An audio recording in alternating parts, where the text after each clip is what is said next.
Muy bien, gracias. Buenas tardes a todos. Para mí es un gusto estar aquí compartiendo con ustedes, volver a verlos. Algunos, bueno, me da gusto que la red haya organizado esta serie de seminarios para poder colaborar y decir qué estamos haciendo en un tema emergente. Eso yo creo que es lo más importante. Voy a compartir mi pantalla para que veamos una presentación que hice y después podemos conversar ya en específico todos.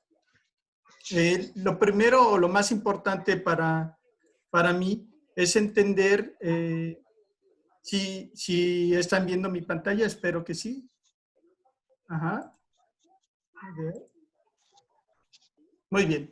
Entonces, Sí, una de las cosas importantes para nosotros en la Universidad de Quintana Roo fue articular o es articular el conocimiento y su vinculación con la sociedad. Para eso, entonces, se crea un proyecto de investigación orientado principalmente a las tareas universitarias para generar una serie de indicadores en el manejo de la emergencia COVID-19 en Quintana Roo. Esto es muy importante tenerlo en cuenta, primero por esta solicitud nacional que hace CONACYT para que los centros de investigación, las universidades, los institutos de investigación empiecen a generar información. Y en una condición extrema, acuérdense, nos dicen no hay recursos y entonces por lo tanto los recursos principales con los que cuentan es con sus elementos centrales que tienen en sus instituciones. Para eso yo dividí la charla en una serie de puntos. Lo que quiero platicarles es unos antecedentes de cómo nace esta idea, después la situación del contexto del estado de Quintana Roo, que es algo muy importante. ¿Se acuerdan? Ayer fue un día muy especial en este aspecto para el estado, puesto que hubo esta reactivación de actividades, pero también una serie de coyunturas a través de el presidente de México y el gobernador del estado. También hay una serie de requerimientos y necesidades de la comunidad para con la universidad. Esto es algo que no hay que olvidar. También entonces nosotros partimos con la idea de generar indicadores que permitan manejar esta emergencia.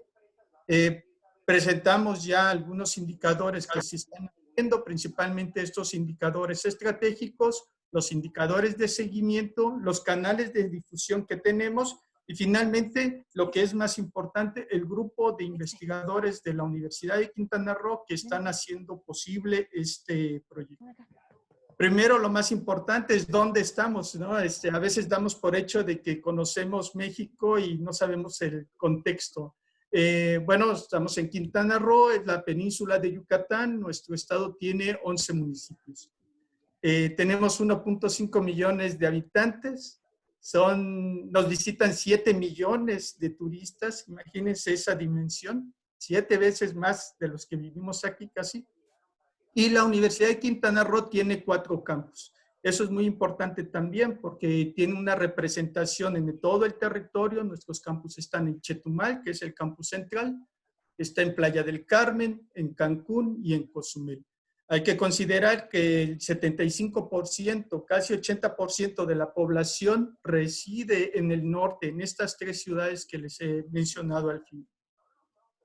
Lo importante entonces de esta visualización de Cancún, Playa del Carmen, Cozumel, pueden ver ustedes rápidamente esta gran desigualdad territorial que existe en cuanto a la distancia, en cuanto a la distribución. Es un estado joven de 50 años aproximadamente y entonces la experiencia de gestión también es importante considerarla. ¿Qué ha sucedido entonces en el marco del COVID? Bueno, lo más importante es que el primer caso en México fue el 27 de febrero. El 13 de marzo es el primer caso en Quintana Roo. Estamos hablando aproximadamente de 15 días de diferencia. Al 1 de junio tenemos 1.926 casos, 160 hospitalizados, 138 intubados, 354 defunciones y 80,000 empleos perdidos. Entonces, en ese contexto, ¿cómo podemos trabajar y cómo podemos coordinar la información y sobre todo cómo vincularnos con la sociedad? Bueno, hay un requerimiento específico, que es la generación de información por parte de los tomadores de decisiones para conocer este perfil sociodemográfico, el comportamiento epidemiológico, la necesidad de insumos para atención a la emergencia y sobre todo tener en cuenta este punto que señaló la doctora Lourdes hace unos momentos, este periodo corto de reacción, marzo, agosto, marzo, septiembre y quizá prolongándose un poco más para todo el 2020. La información de referencia o el corte inicial se especificó que era diciembre del 2019 y también tener en cuenta la tendencia espaciotemporal, ya sea también caso, día, semana, mes, pero también a nivel estatal, municipal y en algunos casos a nivel de zona metropolitana.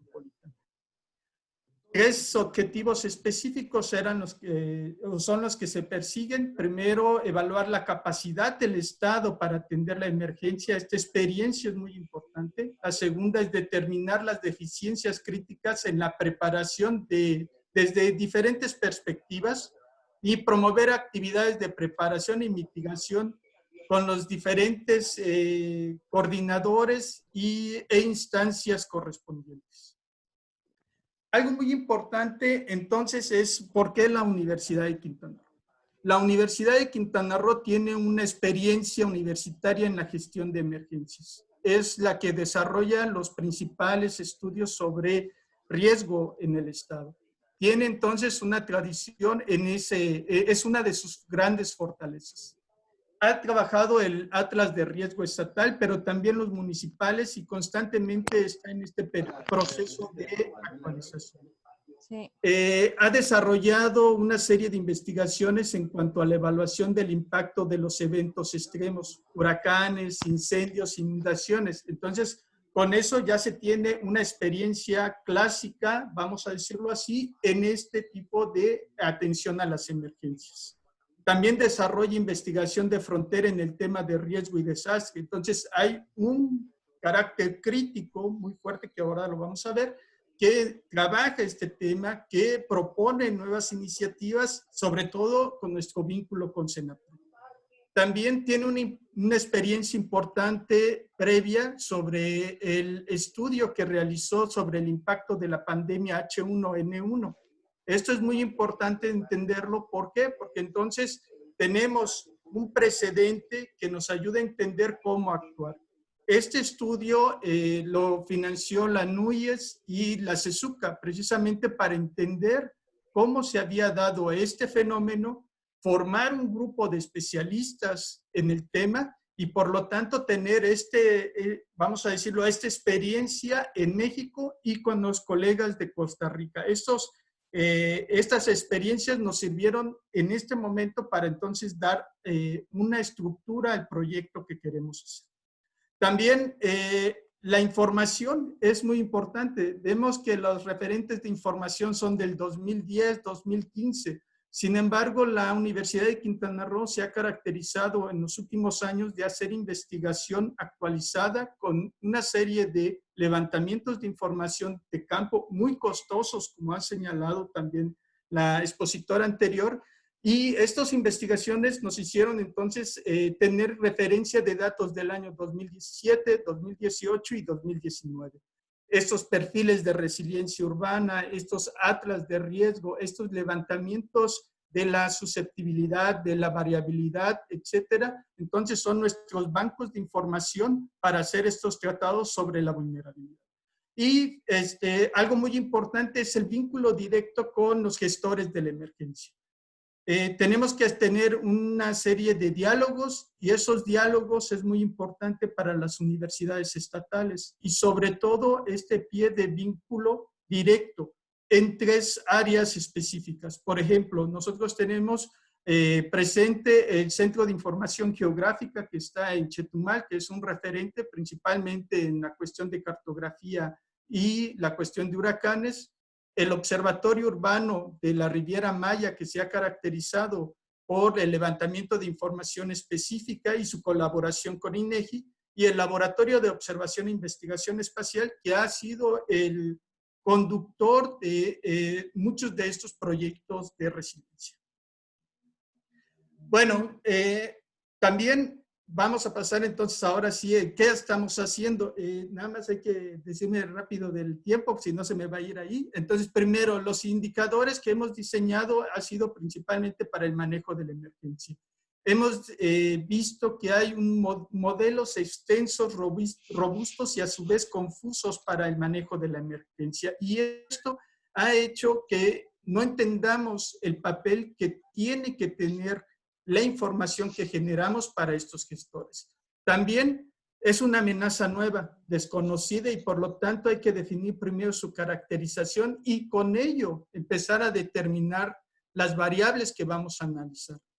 Eso hemos hecho como punto de partida. También los modelos basados en análisis y no en acciones en tiempo real. Estamos teniendo un sinnúmero de modelos analíticos, reflexivos, publicaciones inmensas sobre qué va a pasar, pero realmente no estamos viendo esa gestión de la emergencia. No nos estamos metiendo en esos momentos del gestor para entender qué es lo que necesita el gestor. Y finalmente, hay una necesidad de participar en la gestión de la emergencia. Es una oportunidad muy grande en el proceso formativo de las universidades, principalmente aquellas que tenemos programas orientados a manejo de las emergencias, gestión del riesgo, análisis del riesgo, pero sobre todo esta información en el momento en que se está desarrollando la emergencia es una experiencia muy importante.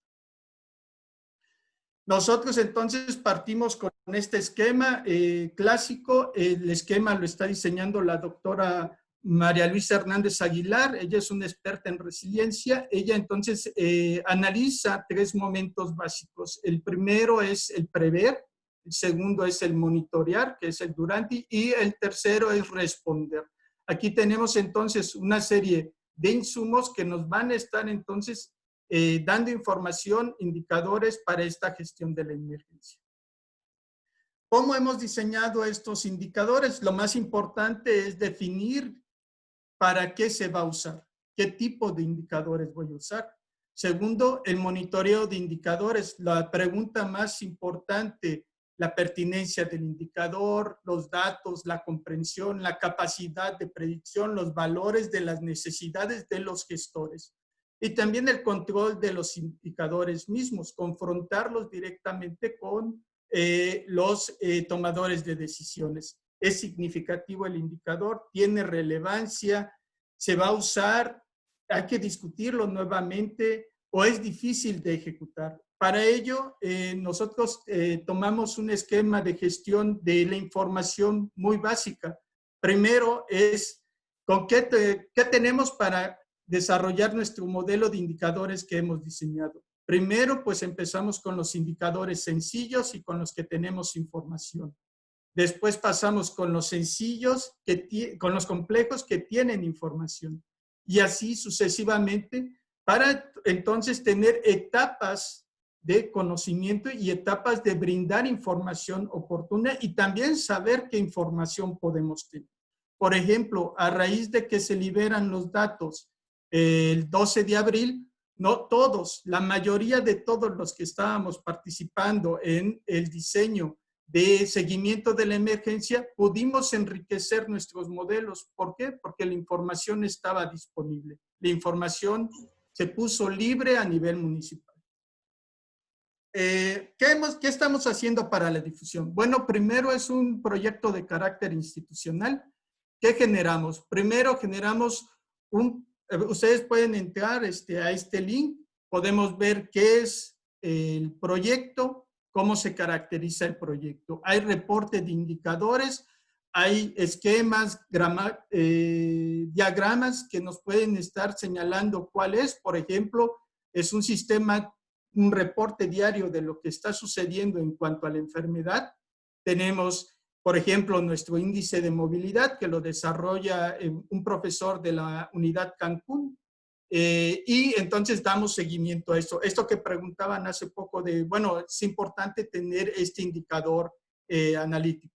Segundo elemento es que ya contamos con algunos diagnósticos específicos. El primer diagnóstico que se hizo era cómo estábamos en cuestión de la emergencia. ¿qué teníamos aquí en cuanto al sistema de indicadores específicos sobre salud? ¿Cómo íbamos a estar? ¿Cómo estamos? ¿Y cuáles eran las características en este aspecto?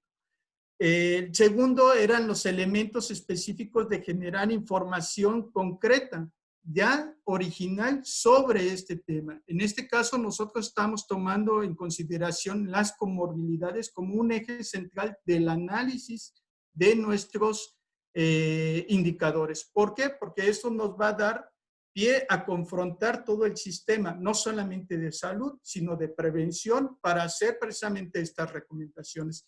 Y tercero es divulgar la información de forma clara, de forma sencilla, de forma en que todos la puedan interpretar. Y esto se hace en diversos canales, la página web, por supuesto, los canales de Facebook, etcétera, o también dando entrevistas en los noticieros locales.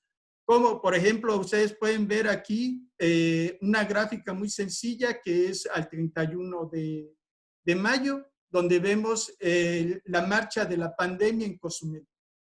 Bueno, es mi rancho, entonces tengo que estar realmente buscando qué está pasando. Y aquí es muy fácil entender estas olas de contagio, estos momentos de contagio y esta supervisión que se hizo. Por ejemplo, el momento del 10 de mayo fue crucial para nosotros, entonces el día entre el 20 y 22 se dispara la pandemia otra vez. El día 15 se reabrieron la venta de alcohol y ¿qué sucede? Pues se dispara 14 días después el contagio.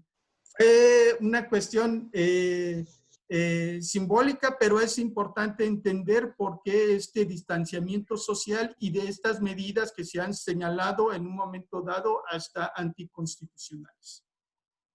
Los indicadores, bueno, el sistema de indicadores va en diferentes niveles. Tenemos indicadores estratégicos, tenemos indicadores complementarios. Uno es de las necesidades e insumos, otros son precisamente de coordinación y monitoreo, otros son de salud. Pero lo importante también es entender estos nuevos indicadores en función de la fase o disposición nacional, estatal, y a estos también hemos denominado indicadores de la nueva normalidad. ¿Cómo hacemos comparativos? Muy sencillos. Bueno, esta es una gráfica estatal de las comorbilidades. La más urgente para nosotros son los intubados, debido a que la carencia principal que tenía Quintana Roo, o que tiene Quintana Roo, eran las camas y los sistemas específicos para atender a personas en situación crítica, en este caso que necesitaran una cama de atención básica. Entonces tenemos, por ejemplo, los intubados, su marcha, cómo estuvo a lo largo desde los primeros días hasta la actualidad. Tomamos en cuenta los días en que se puso a disposición la información, esto para poder tener un diálogo con el Estado y la Federación. Y podemos ver entonces los casos, los intubados, diabetes, hipertensión, obesidad, que serían los más representativos para el Estado. Otro elemento importante es señalar que todos estos indicadores van a tener una serie de fichas específicas o tienen estas fichas específicas. Hay una definición, una importancia, comentarios, la metodología del cálculo, las tablas específicas y la representación de los diagramas. El grupo de investigación, yo les decía, no es un trabajo exclusivo, es un trabajo incluyente y sobre todo de participación directa. ¿Quiénes participan? Bueno, principalmente hay tres grupos.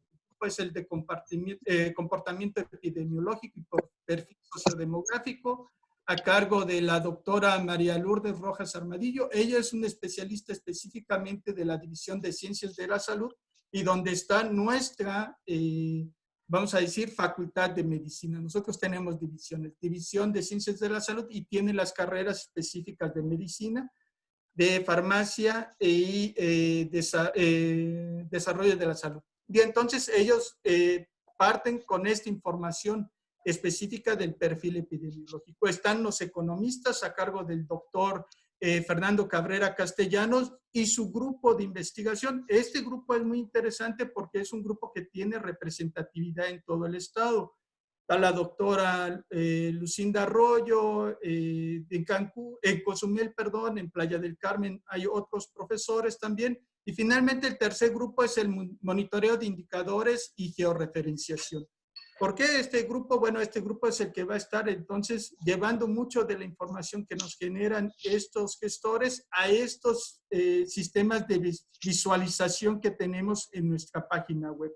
Lo importante aquí para la red SCLIN es que 4 de los autores o de los que de este grupo de investigación están siendo partícipes en este proyecto. Finalmente, bueno, para cerrar quiero señalarles algo. Bueno, hemos tenido esta experiencia de la gestión. ¿Y qué sucede? Bueno, podemos ver en este diagrama de palabras que el H1N1 era una de las riesgos o de los problemas que reconoce la población. Esta nube de palabras se generó con toda esta serie de entrevistas, encuestas que se hicieron a la población local en diferentes ciudades.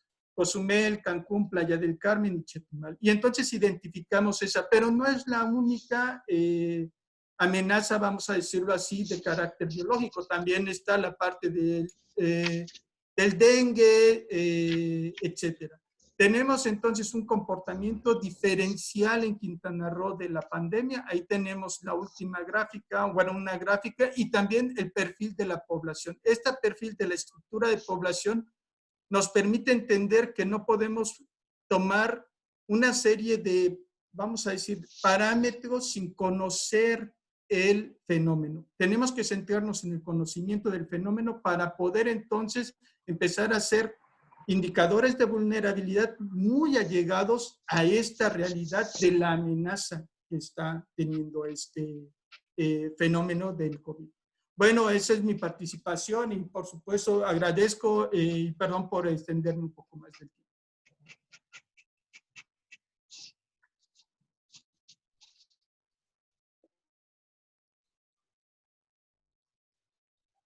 Sí, no sé si tenemos preguntas y ahora sí. Gracias. Iniciamos con una doctor que ahora, aprovechando que tengo el micrófono, aparte de es muy importante la participación de las universidades, ¿qué tan significativo es la cultura y la educación de la gente para que las acciones, los planes y todos los estudios sean realmente efectivos? Bueno, ese es uno de los indicadores que se tiene que monitorear muy importante. ¿Qué sucede? Puse este ejemplo del disparo de casos específico, el del 10 de mayo y el del día en que se liberó la venta de alcohol. No solamente en Cozumel, fue en todo el estado. Pero puse este ejemplo porque es parte del entender o el no dimensionar el problema ese ha sido un mensaje muy claro, yo creo, que cuando no podemos manejar algo, lo que hacemos es mensajes muy claros y directos, como se ha hecho en este caso a nivel federal, y ha sido quédate en casa. ¿Qué sucede con ese aspecto? No todos han tenido esa disposición por muchas razones, desde el buscar el alimento día a día hasta no querer hacerlo. Y señalamos esto de no querer hacerlo porque se hizo la previsión. Aquí en Cozumel es una ciudad pequeña, estamos hablando de 100,000 habitantes, y pasan las patrullas a vocear. No, a las 5 de la tarde está el proceso en que uno se tiene que resguardar en casa, empieza a las 6, 7 de la mañana, 6 de la mañana más o menos, hasta las 5 de la tarde. Diario se informa, diario se dice, pasan las patrullas y a las 6 de la tarde es como si dijeran salgan a pasear. Todos empiezan a salir, a regresar a sus casas, supongo, etcétera. Y el fin de semana ha sido pues empezar a tomar una cerveza, periódico ya se caracteriza por mandar las notas de quienes estaban festejando, haciendo fiesta, etc. Este comportamiento social también es muy importante porque vemos que no se permea o no ha sido claro el proceso de entender cómo manejar la emergencia. Y hay que entender también que es la dimensión de los enfermos muchas veces se minimiza en este contexto tan extremo que es nacional. Hablar de 22 casos, no diría, no es importante. Y dice uno eso, ¿por qué? Porque hay otras enfermedades, otras situaciones. Y para muchos les parece sobre exagerado este sistema de manejo de la emergencia. Ese es uno de los grandes problemas que tenemos. ¿Cómo entonces trabajar con la población? Directamente han sido impuestas o señaladas una serie de medidas muy claras, porque la gente no se quedó en su casa, salía a la playa, salía a las compras, no respetaba la sana distancia, etcétera. Y ese fue uno de los problemas que tuvimos en Cozumel, de pasar de un caso a 15 casos de repente, luego todo baja, todo se relaja y otra vez venimos a una segunda ola. Por eso pongo el caso de Cozumel, que es muy interesante porque ya podemos identificar dos momentos. Uno de relajación completo de las medidas de sana distancia que genera precisamente una situación de tener este extremo. Es como un laboratorio, hay que entender esto. Sí, Enrique, se nos fue. Sí, doctor, hay otras dos. Sí, ya perdí las preguntas, pero no importa, las alcancé a ver. Hay dos preguntas. ¿Qué pasa con los contagios cuando hay aglomeraciones en centros de... Bueno, no te terminé de escuchar, pero ¿qué Vamos pasa como con las aglomeraciones? hoteles Bueno, hay una y serie de la elementos, perdón. para poder validar. Sí, sí, sí, adelante, adelante. Bueno, voy a entender lo de las aglomeraciones primero. Hay una serie de disposiciones que se han establecido claramente. Los espacios públicos han sido cerrados, no se permite precisamente participar. Desde el inicio de la fase 2 se establecieron una serie de medidas que fue el cierre de restaurantes, estoy hablando del cierre de cines, el ir a la playa, por ejemplo, también se cerró. El sistema, por ejemplo, de ferries, la movilidad, por ejemplo, aquí de la ciudad o de Quintana Roo en sí en general. Moverse en la ciudad también se ha vuelto un sistema bastante claro de control, puede decirlo, de control de los contagios. ¿Qué sucede? Hay una situación que señalan. El éxito de que Quintana Roo haya bajado los niveles de movilidad al 80%, 70%, es algo que escuchamos muy grande. Pues claro que lo va a bajar si si casi 80,000 perdieron el empleo, imagínense, y cómo moverse en las ciudades de Playa del Carmen, Tulum, Cancún, son ciudades planificadas estilo americano. Vamos a decir que tienes que moverte en un sistema de transporte privado o transporte de estos sistemas. Las distancias de movilidad son muy altas y entonces, por lo tanto, hay este reflejo directo desde los momentos en cuanto se empezaron a establecer la fase 2 y 3. Ese ha sido uno de los argumentos de cómo también el manejo de los indicadores puede traer esta gran controversia, sobre todo en un aspecto crítico. Claro que vamos a tener éxito de reducción de la movilidad si despedía 80,000 trabajadores. Entonces, imaginarse en ese aspecto. La movilidad en los espacios, como las ciudades del norte de Quintana Roo, que hay que tener muy en cuenta eso, son las ciudades que reportaron luego, en un momento inmediato, los niveles de contagio. Fueron sistemas de control de la población para mantenerse en su casa y no salir a estos espacios públicos clásicos, el parque, los cines, las plazas comerciales. Y el control es de multa, el control es de sistema garitas para controlar las licencias, solamente se permite una persona en una motocicleta o en una moto, no se permiten estas aglomeraciones y hay esta penalización. Gracias, doctor Oscar. Creo que ha tenido un problema ahí con la comunicación en el doctor Enrique. Un par de preguntas. La primera del doctor Gabriel Angelotti es ¿cómo fue el manejo de las autoridades respecto del ingreso de turistas durante los primeros meses de la pandemia? Y la segunda, que si del doctor Luis Brito, si la Universidad de Quintana Roo tiene línea directa con los hospitales para recibir información actualizada. Bueno, la primera, el manejo de la emergencia. Pues el manejo de la emergencia a través de los turistas, perdón, y de la emergencia. Fue una consecuencia. Acuérdense que, bueno, nosotros dependemos principalmente de los visitantes de Europa y de Estados Unidos. Y allá se hicieron los sistemas de prevención de viaje a México. Europa cerró sus fronteras y por lo tanto lo único que permitía era o el retorno de sus connacionales, o vamos a decirlo así, el retorno de los europeos a su país de origen y también el retorno de los mexicanos, pero ya no estaban funcionando los hoteles. Hay el sistema de hospedaje a niveles casi de cero en algunos casos. Entonces, el control no fue directo del manejo por parte de las autoridades, fue una consecuencia ¿de qué? De que se prohibieron los viajes. Se prohíbe, por ejemplo, la salida de los cruceros en Miami y por lo tanto no llegan. Se prohíben las charteras, por ejemplo, que llegan a Cancún y distribuyen a todos los visitantes a lo largo de Quintana Roo.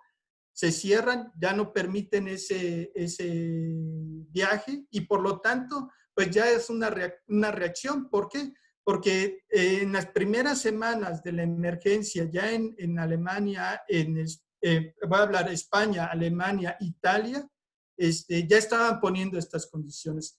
El retorno de los nacionales fue una de las consecuencias para que hubiese este contagio. Acuérdense principalmente el primer caso, cómo se da, que es alguien que retorna de Italia. Entonces, tener en cuenta ese proceso y por lo tanto, entonces es una consecuencia. Ahora, por ejemplo, en esta nueva normalidad, lo que se abre, una pregunta que me hicieron es cómo iba a cambiar el turismo ahora que iba a pasar la pandemia. Y yo les decía, no va a cambiar. No va a cambiar en nada porque la orientación es un turismo masivo de sol y playa. Y por lo tanto, todas las acciones con sus adecuaciones, pero es el mismo mercado, es la misma acción y va a seguir siendo turismo masivo. Entonces, no tiene una cuestión ahí específica. La segunda, el vínculo que se tiene con los hospitales. Bueno, la universidad tiene esta facultad o esta división de ciencias de la salud. Tenemos que entender dos cuestiones de la información. La información de los pacientes es privada y hay que tener mucho cuidado en este manejo de la información. Lo voy a decir por qué. Porque hay circulación de algunos mapas que muestran la ubicación, lote, hogar de las personas con COVID. Y eso es una cuestión ética muy importante. Muy importante tenerlo en cuenta porque es el derecho reservado de los pacientes. La segunda es la información desglosada que se tiene de los pacientes y las características de ellos en el informe diario de COVID. Se tiene esa información, se tiene caracterizada y se pueden hacer modelos específicos. ¿Qué ha hecho la universidad en ese aspecto? Uno es trabajar con estas dependencias específicas para tratar información específica que sirva a esa toma de decisiones directas desde el ámbito de salud. Hay otros en economía, hay otros generando los modelos cartográficos, pero lo más importante es el cuidado de la información. Un mapa donde diga o me señale que mi vecino tiene COVID, imagínense que parte ética se rompe. Entonces hay que tener también mucho cuidado de qué información es la que se quiere trabajar para hacer los modelos y qué información es la que se solicita. Nosotros tenemos esta solicitud de información. ¿Cuántas camas hay? ¿Cuántos especialistas hay? Un especialista en cuestiones de alergias, en cuestiones de específicas, por ejemplo, de anestesia, etcétera, es uno a nivel de una ciudad. Cancún, imagínense, con 2. Y además, él se reparte unos días en Cancún, otros días en Playa y otros días en Chetumal. Eso pone realmente este gran panorama de situación de manejo de la emergencia que debe de entenderse que no es algo aislado de momento, es un largo periodo de descuido del sistema de salud nacional y eso hay que tenerlo en cuenta.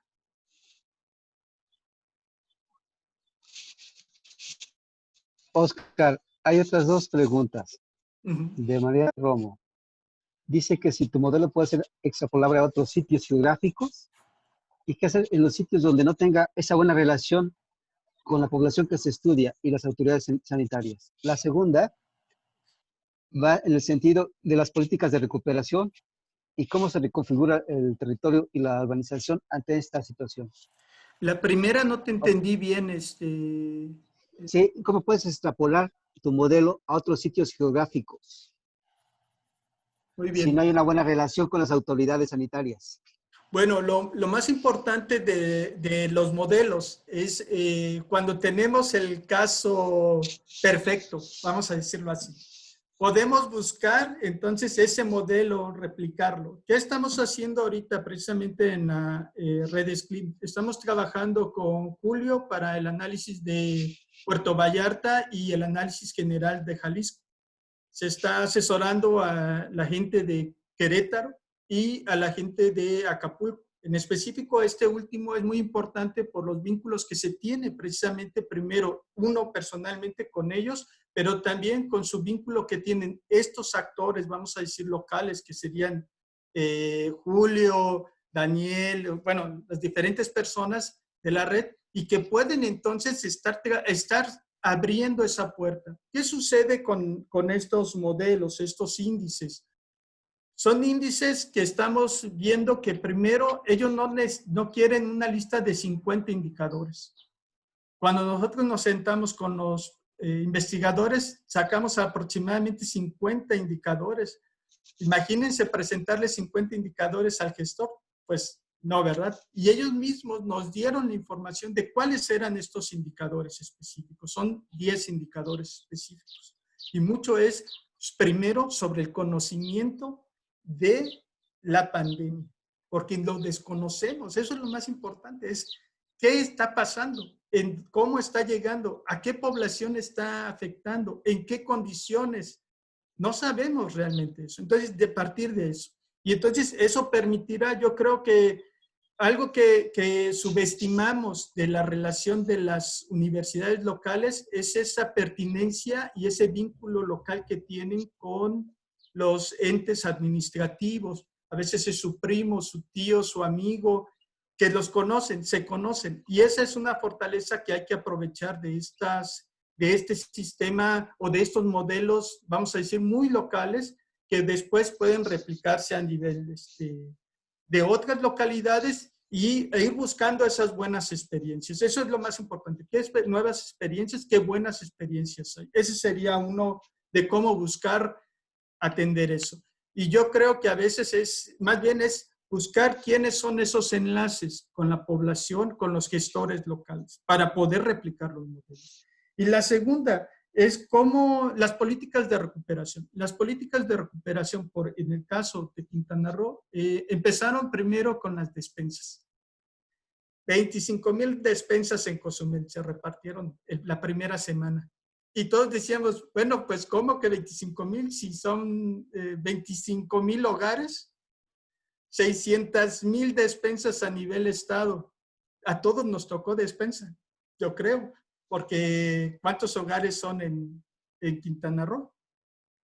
Y empezó esta suspicacia. Es muy importante también, mucho cuidado. Segundo, la cohesión social. Empezaron a surgir muchos comedores locales.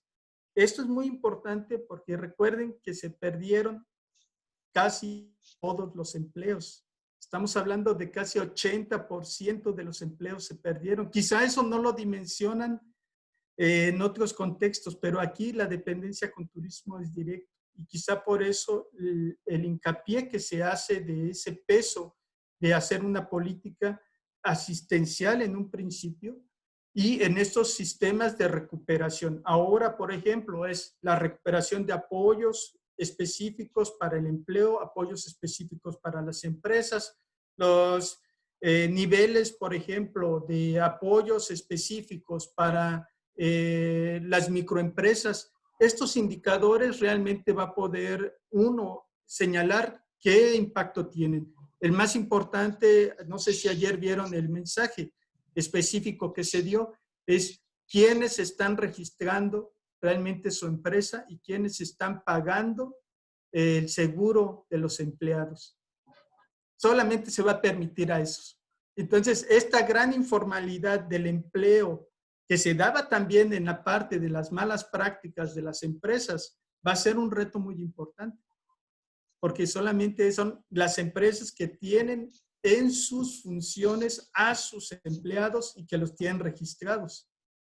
Y hay que registrarlos, y hay que llevarlos, y hay que ver, y va a haber, al principio es a libre querer, pero viene después todo este proceso de seguimiento y es ahí donde vamos a ver las buenas y las malas prácticas. Esa es una experiencia muy importante que también nos va a permitir entender este proceso de, vamos a decirlo así, de recuperación, aunque todavía no es tal. Seguimos en el proceso de manejo de la emergencia y uno de ellos es reaperturar unos sistemas económicos para, pues, activar la economía. Ahí, nada más quiero, para finalizar, hay otros estudios que se están haciendo, por ejemplo, este impacto en el empleo que se tiene en específico en el norte del estado, lo está llevando a cabo la doctora Lucinda Arroyo, o la cuestión de educación. Para las universidades ha sido un reto muy importante. Esto es una encuesta que está desarrollando el profesor Oscar Martínez. Él, por ejemplo, está viendo cómo nos afecta a nosotros como profesores y cómo está afectando a los estudiantes este nuevo proceso de romper el ciclo académico y pasar directamente a una educación a distancia sin la formación de los profesores. Y ese reto que va a tener la universidad. Bueno.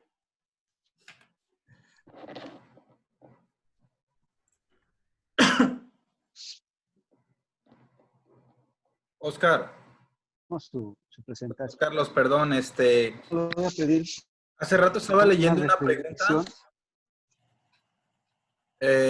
muy referente a lo que estamos viviendo. acerca, ¿quién habla? ¿Hay alguna estrategia? A ver, ¿Puedo? ¿Hay alguna estrategia sobre los escenarios en caso de un evento hidrometeorológico que estamos en época de huracanes que tengan temperatura? No escucho nada, no entiendo, perdón.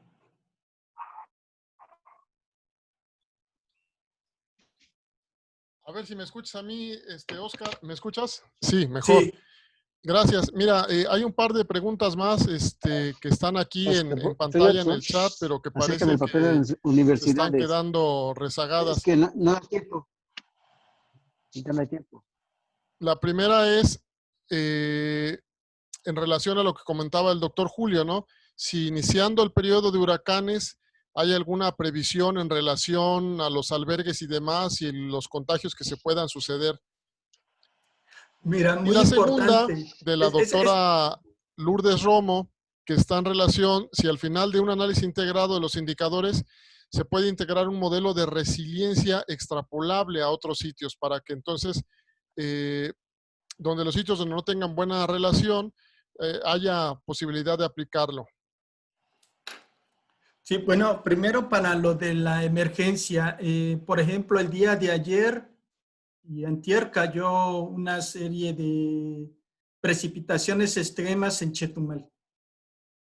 ¿Y qué pasó? Pues como era 1 de julio, es el primer día de la apertura de la temporada de huracanes, pues todos estaban preparándose para aperturar y entonces todo inundado.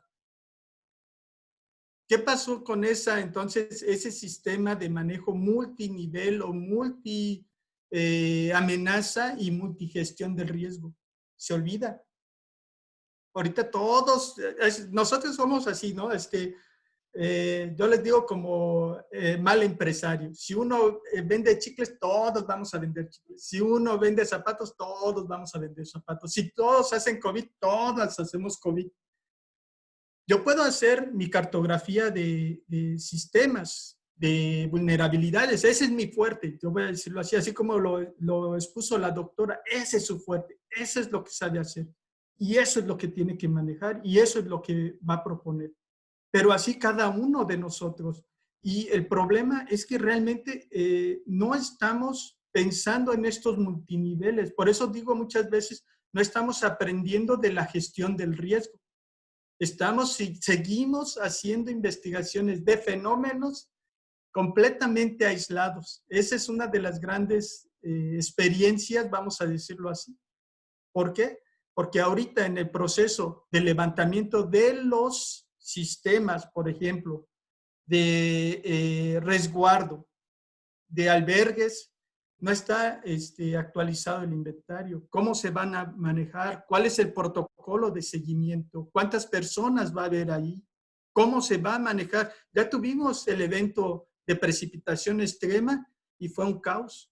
¿Por qué? Porque todo el aparato administrativo de intendencia para la limpieza no estaba disponible, solamente el 30%. O estaba disponible repartiéndose despensas.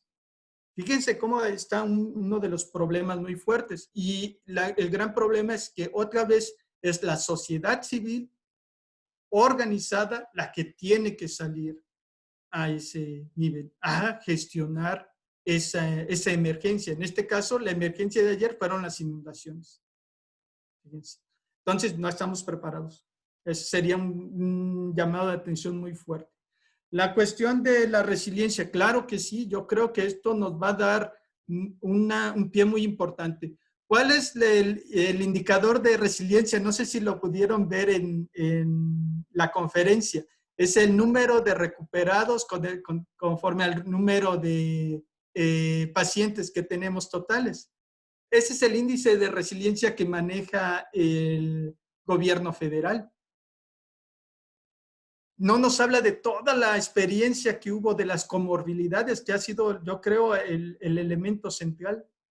Cómo las personas con estas comorbilidades pudieron superar esta enfermedad. Y eso sería el análisis muy específico y los datos sí están. Esos datos, yo presenté un mapa de comparar los enfermos positivos con aquellos que están en situaciones de intubados. ¿Por qué? Porque son los de extremo, el gran extremo que tenemos. Y ahí yo creo que hay que poner los ojos, porque las características de esa población, el manejo de las densidades, de las ocurrencias de esa población va a dar pie a entender que la gestión de la emergencia va a ser diferenciada a nivel nacional. Ese aspecto que señaló la doctora Lourdes hace rato. Eso es muy importante, entender la diferenciación territorial de la emergencia y los momentos diferentes que va a tener la emergencia. ¿Sí? Sí, muchísimas gracias, Oscar. Dos preguntas más. De INEGI, de Orlando Collin, ¿cuál es el siguiente paso de la universidad sobre estudios asociados al COVID? Ahora es la emergencia, pero en el mediano plazo se vienen políticas de recuperación, reconfiguración territorial y urbana. ¿Y cómo impulsará la universidad estudios con esa orientación? Este es nuestro amigo Orlando Collin de INEGI. Y otra, la segunda, del doctor Juan Manuel Rodríguez, que dice, ¿cómo se presenta la movilidad de personas foráneas en zonas turísticas? Porque en el caso de Tijuana existen muchas personas que vienen del norte de la frontera a hacer turismo y esto seguramente está influyendo. Sí, bueno, voy a contestar primero la segunda pregunta. La movilidad de la población de Quintana Roo es sobre el trabajo. Por ejemplo, todos los que estaban en la frontera, todos los trabajadores que vienen de Campeche se ubican precisamente en esa franja fronteriza Quintana Roo, Campeche, Quintana Roo, Yucatán, perdón. Y todos esos municipios, por ejemplo, fue la primera gran movilidad que hubo. Todos retornaron a sus trabajos. La influencia fue muy grande, llegando a Chiapas, por ejemplo, a Veracruz, a Tabasco, a Campeche. Esa movilidad es muy importante y se dio la primera semana que dieron de baja, así lo quiere decir, que despidieron a los trabajadores. Aquí se llama descanso, ¿no? Pero dieron de baja completamente. Muchos retornaron a su lugar de origen.